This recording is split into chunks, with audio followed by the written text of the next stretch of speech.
ଅଲେଖ ମହିମା। ହେ ବିଶ୍ୱବାସୀ, ଅଲେଖ ମହିମାଙ୍କର ଏ ଦାସ ପ୍ରଭୁଙ୍କର କିଛି ବାର୍ତ୍ତା ଆଉ କିଛି ସମ୍ବାଦ ନେଇ ଆପଣଙ୍କ ସମ୍ମୁଖରେ ଆଜି ଉପସ୍ଥିତ ହୋଇଅଛି। ଗୁରୁ ଜ୍ଞାନରେ କୀଟରୁ ବ୍ରହ୍ମ ପର୍ଯ୍ୟନ୍ତ ସମସ୍ତଙ୍କୁ ଅଲେଖ ମହିମାଙ୍କର ଏ ଦାସ ବିନମ୍ର ପ୍ରଣାମ ଜଣାଉଛି। ଅଲେଖ ମହିମା। ହେ ବିଶ୍ୱବାସୀ, ପୂର୍ବ ଭିଡ଼ିଓମାନଙ୍କରେ ତ ଆମେ ସବୁ ଦେଖିଥିଲେ ଏବଂ ଆଲୋଚନା କରିଥିଲେ ମହିମା ସମ୍ପ୍ରଦାୟର ବିଷୟରେ କେଉଁପରି ଭାବରେ ସବୁ ନୀତି ନିୟମ ଅଛି। ଆଜିର ଏହି ଭିଡ଼ିଓ ମାଧ୍ୟମରେ ଆଲୋଚନା ମାଧ୍ୟମରେ ଚାଲନ୍ତୁ ମହିମା ସମ୍ପ୍ରଦାୟର ଯେଉଁ ଉଦୟସ୍ତ ସେମାନେ ଗୁରୁଦ୍ୱାରରେ ହାଜିର ହୋଇ ଦର୍ଶନ ମାନ୍ୟ ଶରଣ ମାନ୍ୟ ହୁଅନ୍ତି, ଗୁରୁଙ୍କ ପାଖରେ ପିଣ୍ଡ ପ୍ରାଣ ଅର୍ପଣ କରନ୍ତି। ପ୍ରାତଃ ସାୟଂ କେଉଁପରି ଭାବରେ ସେମାନେ କରନ୍ତି ଏକ ସୁନ୍ଦର ଭିଡ଼ିଓ ମାଧ୍ୟମରେ ଏକ ବାବା ଦର୍ଶନ କରୁଛନ୍ତି। ତାଙ୍କ ଦର୍ଶନ ସମୟର ଭିଡ଼ିଓକୁ ଦେଖିବା, କେଉଁ ହିସାବରେ କରନ୍ତି ଆଉ କାହିଁକି କରନ୍ତି, ଏହା କରିବା ଦ୍ୱାରା ତାଙ୍କର ସବୁ କ'ଣ କଲ୍ୟାଣ ହୋଇଥାଏ, ଏହି ଭିଡ଼ିଓ ମାଧ୍ୟମରେ ଆମେ ଆଜିର ଆଲୋଚନାରେ ଜାଣିବା ଏବଂ ଶୁଣିବା। ଚାଲନ୍ତୁ ଭିଡ଼ିଓଟିକି ଆମେ ଆରମ୍ଭ କରିବା। ଅଲେଖ ମହିମା, ଅଲେଖ ମହିମା, ଅଲେଖ ମହିମା। ଏ ଦେଖିପାରୁଥିବେ ବାବା ମହୋଦୟ ଆମର ଦର୍ଶନ କରିବା ନିମନ୍ତେ ଗୁରୁଦ୍ୱାରରେ ଠିଆ ହୋଇଗଲେଣି। ସର୍ବପ୍ରଥମେ ମାଟି ମା'କୁ ଛୁଇଁ ଅଲେଖ ମହିମା ଡାକ ଦେଇ ଉର୍ଦ୍ଧ୍ୱକୁ ଶୁଣିବାକୁ ଚାହିଁଲେ। ତାପରେ ଆଣ୍ଠୁ ମାଡ଼ି ଦେଖୁଥିବେ ଜାଗାଟିକି ନିଜ ହସ୍ତରେ ସୁନ୍ଦର ଭାବରେ ସେ ସଫା କରିଦେଉଛନ୍ତି। ସଫା କରିଦେଲା ପରେ ସେହି ସ୍ଥାନରେ ଛିଡ଼ା ହୋଇ ଶୂନ୍ୟକୁ ଚାହିଁ ହାତକୁ ଉପରକୁ ଉଠାଇ ଅଲେଖ ମହିମା ନାମ ଉଚ୍ଚାରଣ କରୁଛନ୍ତି ଏବଂ ଆଣ୍ଠୁ ମାଡ଼ି ଦେଖନ୍ତୁ ସର୍ବପ୍ରଥମେ ତଳେ ପ୍ରଣାମ କଲେ ଏବଂ ତାପରେ ନିଜ ଛାତି, ଆଣ୍ଠୁ, ପାଦ, ହସ୍ତ ଏବଂ ମଥା, ନାସିକା କେବଳ ତଳେ ସ୍ପର୍ଶ ଅଛି ବାବାଙ୍କର। ଅଲଗା କୌଣସି ଅଙ୍ଗକୁ ସେ ମାଟି ମା ସ୍ପର୍ଶ କରିନାହିଁ। ଆକୁ ସେମାନେ ଅଷ୍ଟାଙ୍ଗ ଯୋଗ ସାଧନା ବୋଲି ମହିମା ସମ୍ପ୍ରଦାୟରେ କହନ୍ତି। ଦେଖୁଥିବେ ବାବା ମହୋଦୟ ଯେଉଁ କରୁଛନ୍ତି ତାଙ୍କର କେବଳ 8ଟି ଅଙ୍ଗ ହିଁ ସ୍ପର୍ଶ କରିଛି, କେବଳ 2 ଆଣ୍ଠୁ, 2 ପାଦ, 2 ହାତ, ଛାତି ଏବଂ ମସ୍ତକ। ଏହି ଯେଉଁ 8ଟି ଯାକ ଅଙ୍ଗ ଆମେ ଅଷ୍ଟାଙ୍ଗ ବୋଲି କହୁଛନ୍ତି। ଏହି ଅଷ୍ଟାଙ୍ଗ ଯୋଗ ସାଧନା ସେମାନେ ଏହିପରି ଭାବରେ କରନ୍ତି। ଏହି 8ଟି ଅଙ୍ଗ କେବଳ ମାଟି ମା'କୁ ସ୍ପର୍ଶ କରିଥାଏ ଏବଂ ଏହି ମହିମା ସମ୍ପ୍ରଦାୟର ସମସ୍ତ ବାବା ଭକ୍ତମାନେ ଏହିପରି ଭାବରେ ଉଦୟସ୍ତ ସେମାନେ ଦର୍ଶନ କରନ୍ତି। ସକାଳ ସମୟରେ ସୂର୍ଯ୍ୟ ଉଦୟ ପୂର୍ବରୁ ବ୍ରହ୍ମ ମୁହୂର୍ତ୍ତରେ ରାତି 4ଟା ସମୟରେ ଗୁରୁଦ୍ୱାରରେ ହାଜର ହୋଇ ସେମାନେ ଅଲେଖ ମହିମା ନାମ ଉଚ୍ଚାରଣ କରି ମୁକ୍ତ ଆକାଶ, ଖୋଲା ଆକାଶ ତଳେ ସେ ପ୍ରଭୁଙ୍କୁ ଶରଣପାନ୍ୟ ହୁଅନ୍ତି ଏବଂ ସେ ପୂର୍ବମୁଖା ଯେଉଁ କରନ୍ତି, ସେ ପୂର୍ବ ସମୟରେ ବ୍ରହ୍ମ ମୁହୂର୍ତ୍ତରେ ପୂର୍ବମୁଖାରେ ସେମାନେ ଗୁରୁଙ୍କୁ 7 ଥର ପ୍ରଣାମ କରିଥାନ୍ତି ଏବଂ ସାୟଂକାଳରେ ସନ୍ଧ୍ୟା ସମୟରେ ତାଙ୍କର ସବୁ ନିତ୍ୟକର୍ମ ସରିଲା ପରେ ଏହିପରି ଭାବରେ ଆଉ ଥରେ ସେମାନେ ଗୁରୁଦ୍ୱାରରେ ହାଜର ହୋଇ ତାହା ବି ମଧ୍ୟ ପଶ୍ଚିମ ମୁଖକୁ ମୁଖ କରି ସେମାନେ ପଶ୍ଚିମ ଦିଗକୁ ମୁଖ କରି ଆଉ 5 ଥର ସେମାନେ ଶରଣପାନ୍ୟ ହୋଇଥାନ୍ତି। ସେମାନଙ୍କର ପିଣ୍ଡ ପ୍ରାଣ ଅର୍ପଣ କରି କେତେ ସୁନ୍ଦର ଭାବରେ ସେମାନେ ଏହିପରି ଭାବରେ ଦର୍ଶନ କରିଥାନ୍ତି। କାହିଁକି କରିଥାନ୍ତି ନା, ଏସବୁ କରିବା ଦ୍ୱାରା ଶରୀରରୁ ଆମର ଯେଉଁ ରକ୍ତ ଅଛି, ରକ୍ତ ଆମ ସାରା ଶରୀରରେ ଖେଳି ଯାଇଥାଏ କିମ୍ବା ସାର୍କୁଲେସନ୍ ହୋଇଥାଏ, ଯାହାଦ୍ୱାରା କି ଆମ ଶରୀରରେ ଯେଉଁ ସବୁ ଆଳସ୍ୟପଣ ଥିବ ସେସବୁ ଆଳସ୍ୟପଣ ଦୂର ହୋଇଥାଏ। ଏହି ଦର୍ଶନ ମାନ୍ୟ ସବୁ ସାରିଲା ପରେ ବାବା ମହୋଦୟ ଦେଖୁଥିବେ କେତେ ସୁନ୍ଦର। ଏହି ହେଉଛି ସନ୍ଧ୍ୟା ସମୟର ଦୃଶ୍ୟ। ବାବା ମହୋଦୟ 5 ଥର ଶରଣ କଲା ପରେ ଏହିପରି ଭାବରେ ଦେଖନ୍ତୁ ଗୋଟିଏ ଗୋଡ଼ ଉପରେ ରହୁଛି ଏବଂ ଅନ୍ୟ ଏକ ଗୋଡ଼ ତାଙ୍କ ଜଙ୍ଘ ଉପରେ ଛନ୍ଦି, ଯେଉଁ ଗୋଡ଼କୁ ଜଙ୍ଘ ଉପରେ ଛନ୍ଦୁଛନ୍ତି ସେହି ହାତ ଆଗକୁ ଦେଉଛନ୍ତି ଏବଂ ଡେବିରି ପାଖର ଗୋଡ଼ ଯେତେବେଳେ ଜଙ୍ଘ ଉପରେ ଦେଉଛନ୍ତି, ଡେବିରି ହାତକୁ ଆଗକୁ ଦେଉଛନ୍ତି ଏବଂ ଭୁଜୁଣି ପାଖର ଗୋଡ଼କୁ ଯେତେବେଳେ ଡେବିରି ଜଙ୍ଘରେ ଦେଉଛନ୍ତି, ସେ ସମୟରେ ଭୁଜୁଣି ହସ୍ତକୁ ମଧ୍ୟ ଆଗକୁ ଲମ୍ବାଇ ଦେଉଛନ୍ତି ଏବଂ ସର୍ବପ୍ରଥମେ ଆଣ୍ଠୁ ମାଡ଼ି ପ୍ରଣାମ କରୁଛନ୍ତି। ଛାତି ଲଗାଇ ତାପରେ କପାଳକୁ ଲଗାଉଛନ୍ତି। ଏହିପରି ଭାବରେ ସେ ସବୁଦିନ ଉଦୟସ୍ତ ଶରଣମାନ୍ୟ ହୋଇଥାନ୍ତି। ଗୁରୁଙ୍କ ପାଖରେ ନିଜର ପିଣ୍ଡ ପ୍ରାଣ, ଦଶ ଅପରାଧ ଯାହା ଥାଏ ଅଲେଖ ମହିମା ନାମ ଉଚ୍ଚାରଣ କରି ବାବା ମହୋଦୟ ଶରଣମାନ୍ୟ ହେଉଛନ୍ତି। ଏହିପରି ଭାବରେ ସିଏ ଏବେ 5 ଥର ହେବେ। 5 ଥର ହୋଇସାରିଲା ପରେ ଶେଷରେ ସେ କ'ଣ କରିବେ ଦେଖନ୍ତୁ। ବାବା ମହୋଦୟ ଆଉ ଥରେ ମଧ୍ୟ ଶରଣମାନ୍ୟ ହେଉଛନ୍ତି।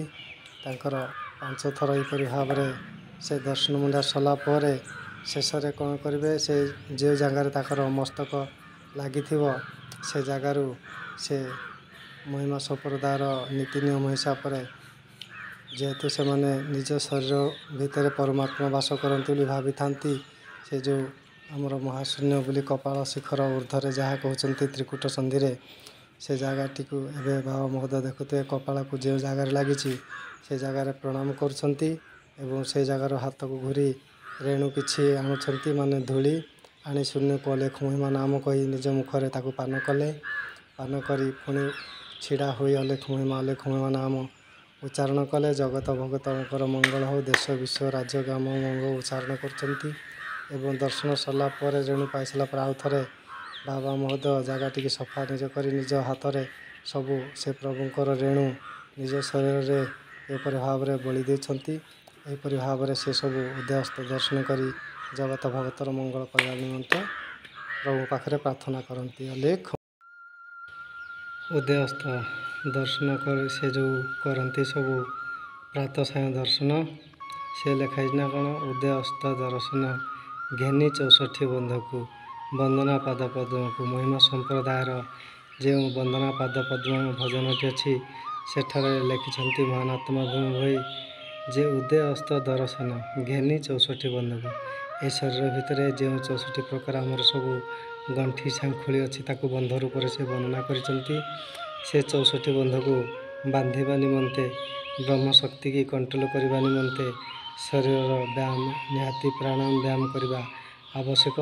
ତେଣୁକରି ଭାବରେ ଏହି ମହିମା ସମ୍ପ୍ରଦାୟରେ ବାବାମାନେ ସବୁ ଏହିପରି ହିସାବରେ ସେ ଅଷ୍ଟାଙ୍ଗ ଯୋଗ ସାଧନା କରିଥାନ୍ତି। ଏଠାରେ ଥିବା ଶରୀର ଭିତରେ ଯେଉଁ 64 ପ୍ରକାର ବନ୍ଧ ଅଛି ସେ 64 ବନ୍ଧକୁ ସେ ବାନ୍ଧିଥାନ୍ତି। ଆଉ ଆମେ ଯେଉଁ ସବୁ ଲୋକାଚାରରେ ମଧ୍ୟ କହିଥାନ୍ତି ଯେ ଯେଉଁ 12 ହାତ ଖଣ୍ଡା ବିଶ୍ୱ ବ୍ରହ୍ମାଣ୍ଡରେ ବୋଲି ଯେ ପାପୀମାନଙ୍କୁ ନଷ୍ଟ କରିବ, ପାପୀମାନଙ୍କୁ ସବୁ ଛେଦନ କରିବ ବୋଲି ଆମେ ଯାହା ସବୁ ଜଗତରେ ଆଲୋଚନା କରୁଛନ୍ତି କିମ୍ବା ଶାସ୍ତ୍ର ପୁରାଣ ମାଧ୍ୟମରୁ ଯାହା ସବୁ ଶୁଣୁଛନ୍ତି, ପ୍ରକୃତରେ ବାହ୍ୟ ମତରେ ଯେଉଁ ଖଣ୍ଡାକୁ ଆମେ ଅପେକ୍ଷା କରିଛନ୍ତି ଦର୍ଶନ କରିବା ନିମନ୍ତେ 12 ହାତ ଖଣ୍ଡା ବାହାରିବ ଆଉ ସମସ୍ତ ପାପୀମାନଙ୍କୁ ବିନାଶ କରିବ, ତାହା ନୁହଁ। ଆମେ ଏହି ବିଶ୍ୱ ବ୍ରହ୍ମାଣ୍ଡରେ କାହାକୁ ଶତ୍ରୁ ବୋଲି କହୁଛନ୍ତି? ପ୍ରକୃତ କେଉଁ ଶତ୍ରୁକୁ କେଉଁ 12 ହାତ ଖଣ୍ଡାରେ ଛେଦନ କରାଯିବ? ନିଜେ ଦିନକ ପାଇଁ କେବେ ଅନୁମାନ କରିଛନ୍ତି? ଶାସ୍ତ୍ର ପୁରାଣ ତ ଲେଖିଛନ୍ତି। ତେଣୁକରି ଶାସ୍ତ୍ର ପୁରାଣ ଯେଉଁ ସବୁ ମହାଋଷି ମହାବିଦୁଷୀ ମାନସୀମାନେ ଯେଉଁ ସବୁ ଉପଦେଶ ଦେଇଛନ୍ତି ତାର ପ୍ରକୃତ ଅର୍ଥ ଆମେ କ'ଣ ବୁଝିପାରୁଛନ୍ତି? ଆମେ କେବଳ ବାହ୍ୟ ମତରେ ଯାହାକୁ ଦେଖିଲେ ସେ ଅର୍ଥକୁ ଆମେ ବୁଝି ନେଉଛନ୍ତି ଆଉ ତାକୁ ସିଦ୍ଧାନ୍ତ ବୋଲି ମାନି ନେଉଛନ୍ତି, କିନ୍ତୁ ତାହା ପ୍ରକୃତରେ ସତ୍ୟ ନୁହେଁ। ସେ କେଉଁ 12 ହାତ ଖଣ୍ଡା ବୁଲିବ, କେଉଁ ପାପୀମାନଙ୍କୁ ବିନାଶ କରିବ ବୋଲି କୁହାଯାଇଛି? କାରଣ ଶାସ୍ତ୍ର ଆମ ଲେଖାଯାଇଛି ଯେ ପିଣ୍ଡ ବ୍ରହ୍ମାଣ୍ଡ ଏକମତ ଜାଣନ୍ତି ସୁଜ୍ଞାନୀ ପଣ୍ଡିତ। ପ୍ରକୃତରେ ଆମେ କ'ଣ, ଆମେ ଯେଉଁ ଶତ୍ରୁ ବୋଲି କହୁଛନ୍ତି, ଆମର ଶତ୍ରୁ କ'ଣ ଏ ବାହାରେ କିଏ ଅଛନ୍ତି? ଏ ସୃଷ୍ଟିରେ, ଏ ସୃଷ୍ଟି ବାହାରେ ପ୍ରକୃତରେ କେହି ଶତ୍ରୁ ନଥାନ୍ତି। ପ୍ରକୃତ ଆମର ଶତ୍ରୁ ତ ଆମ ଏଇ ଶରୀର ଭିତରେ ହିଁ ଅଛି। ସେ ଶତ୍ରୁ ହେଲା ଆମର ଏଇ ଯେଉଁ କ୍ରୋଧ ରାଗ ବୋଲି ଆମେ ଯାହାକୁ କହୁଛେ, ସିଏ ହେଉଛି ଆମର ପରମ ଶତ୍ରୁ। ବାହ୍ୟ ଶତ୍ରୁ ତ ସେ ଗୋଟେ ମୁହୂର୍ତ୍ତରେ ଆସି କିଛି କ୍ଷତି କରିଦେଇ ସେ ଚାଲି ଯାଇଥାଏ, ଯେଉଁ କ୍ଷତିକି ଆମେ ପୁଣି ପର ମୁହୂର୍ତ୍ତରେ ପୂରଣ କରିପାରନ୍ତି। କିନ୍ତୁ ଆମ ଶରୀର ଭିତରେ ଥିବା ଆମର ଯେଉଁ କ୍ରୋଧ, ସେ ଆମକୁ ଜନ୍ମରୁ ମୃତ୍ୟୁ ପର୍ଯ୍ୟନ୍ତ ସଦାସର୍ବଦା ଆମର ସେ ଅମଙ୍ଗଳ ଚିନ୍ତା କରିଥାଏ, ଆମକୁ ନଷ୍ଟ ବାଟକୁ ଟାଣି ନେଇଥାଏ। ଏ ଜୀବକୁ କଷ୍ଟ ଦେଲା ଭଳିଆ କାର୍ଯ୍ୟ, ଏ ସୃଷ୍ଟିର ଅମଙ୍ଗଳ କାର୍ଯ୍ୟ ସବୁ ଏ କ୍ରୋଧ ଦ୍ୱାରା ହିଁ ହେଇଥାଏ। ଆପଣମାନେ ତାହା ନିଜେ ବି ସବୁ ଅନୁଭବ କରିପାରୁଥିବେ। କାରଣ ଆପଣଙ୍କର ଯେତେବେଳେ କ୍ରୋଧ ଆସିଯାଉଛି ସେତେବେଳେ ଆପଣଙ୍କର ହେତୁ ଚେତା ଜ୍ଞାନ ସୁଜ୍ଞାନ ସବୁକିଛି କୁଆଡ଼େ ଏ ଶରୀର ଭିତରୁ ବିଲୁପ୍ତ ହୋଇ କ୍ରୋଧରେ ଆବେଗର ସହିତ ଆପଣ କେତେ ସବୁ ନାରକୀୟ କାଣ୍ଡ ସୃଷ୍ଟିରେ କରିଦେଉଛନ୍ତି। ଏମିତିକି ଗୋଟେ ଜୀବ ବଧ କରିବା ପାଇଁ, ଗୋଟେ ଜୀବକୁ ହାଣିଦେବା ପାଇଁ, କାହାକୁ ବଧ କରିଦେବା ନିମନ୍ତେ ବି ଆପଣମାନେ ପଶ୍ଚାତାପ କରୁନାହାନ୍ତି। ତେଣୁକରି ଏଇ ପ୍ରକୃତରେ ଏଇ ଯେଉଁ ଖଣ୍ଡାଟି ଆମେ କହୁଛନ୍ତି ମହିମା ସମ୍ପ୍ରଦାୟରେ ଏଇ ଯେଉଁ ଉଦୟସ୍ତ ଦର୍ଶନ କରନ୍ତି 12 ଥର, ସେମାନେ ସକାଳେ ସମୟରେ 7 ଥର, ସନ୍ଧ୍ୟା ସମୟରେ 5 ଥର, ଏଇ ଯେଉଁ 7 ଥର ଶରଣମାନେ ହୁଅନ୍ତି। ଇଏ ହେଉଛି ପ୍ରକୃତରେ ସେଇ 12 ହାତର ଖଣ୍ଡା। 7 5 ମିଶିଲେ 12 ହେଲା। ଏହି 12 ହାତର ଖଣ୍ଡା ଦ୍ୱାରା এই ଶରୀର ଭିତରେ ଆମର ଯେଉଁ ବାସ କରିଛି ଯେଉଁ ମୁଁ ରୂପୀ ରାକ୍ଷସ ଅହଙ୍କାର ରୂପୀ ରାକ୍ଷସ ସେହି ରାକ୍ଷସକୁ ଛେଦନ କରିବା ନିମନ୍ତେ ବଧ କରିବା ନିମନ୍ତେ ମହିମା ସମ୍ପ୍ରଦାୟରେ ଏହି ନୀତିଟି ବି ମହିମା ସ୍ୱାମୀ ଏହି ସୁନ୍ଦର ଶିକ୍ଷାଟି ସେମାନଙ୍କୁ ଦେଇଥାନ୍ତି। ଆଉ ସେହିପରି ଭାବରେ ସେମାନେ କରି ନିଜର କ୍ରୋଧକୁ କଣ୍ଟ୍ରୋଲ କରିବା ନିମନ୍ତେ ସେ ମୁଁ ରୂପୀ ରାକ୍ଷସକୁ ନଷ୍ଟ କରିବା ନିମନ୍ତେ ସେମାନେ ମଧ୍ୟ ଉଦୟସ୍ତ ଦର୍ଶନ କରି ଏହି 12 ହାତ ଖଣ୍ଡାକୁ ପ୍ରତିଦିନ ସେମାନେ ନିଜ ଶରୀର ଭିତରେ ବୁଲେଇ ନିଜ କାମ କ୍ରୋଧ ଲୋଭକୁ ସେମାନେ ଖଣ୍ଡନ କରିଥାନ୍ତି ଏବଂ ସୁମାର୍ଗରେ ପରିଚାଳିତ ହୋଇଥାନ୍ତି। ଆପଣମାନେ ଯେଉଁ ଭାବୁଛନ୍ତି ବାହ୍ୟରେ ଖଣ୍ଡା ବୁଲିବ ତାହା ସତ୍ୟ ନୁହେଁ।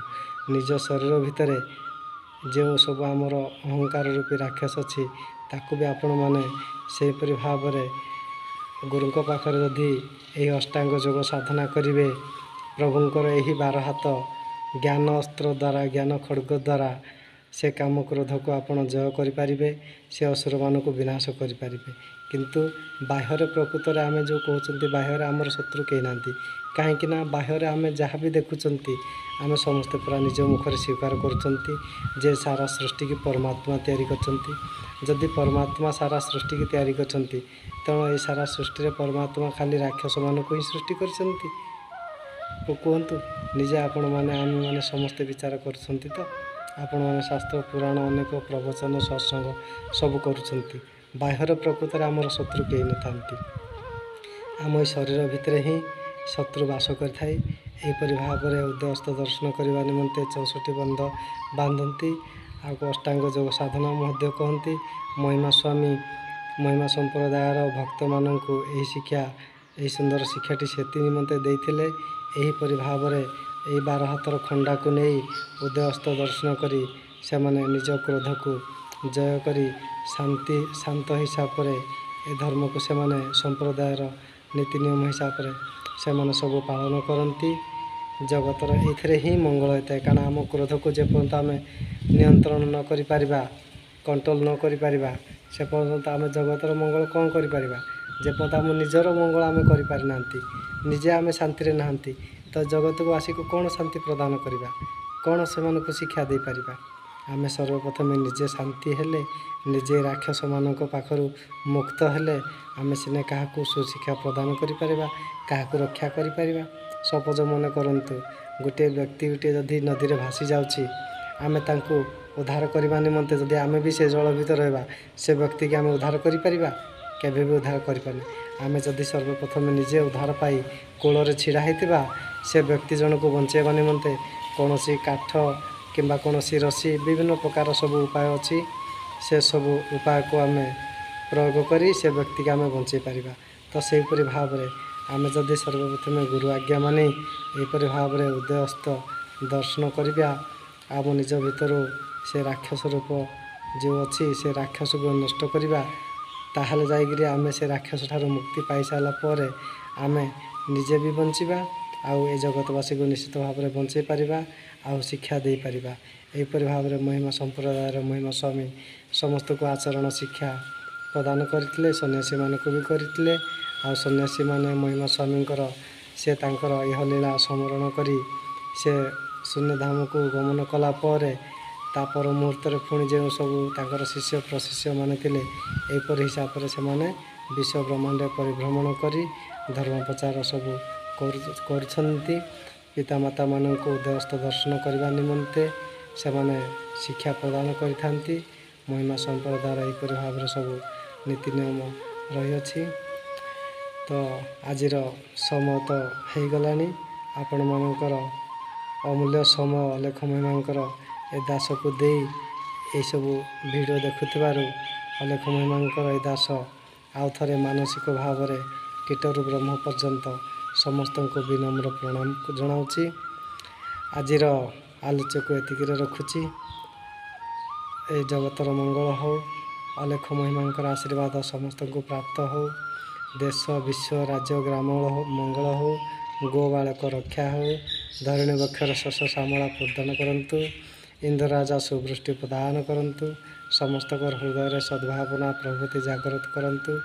ଅଲେଖ ମହିମା, ଅଲେଖ ମହିମା, ଅଲେଖ ମହିମା।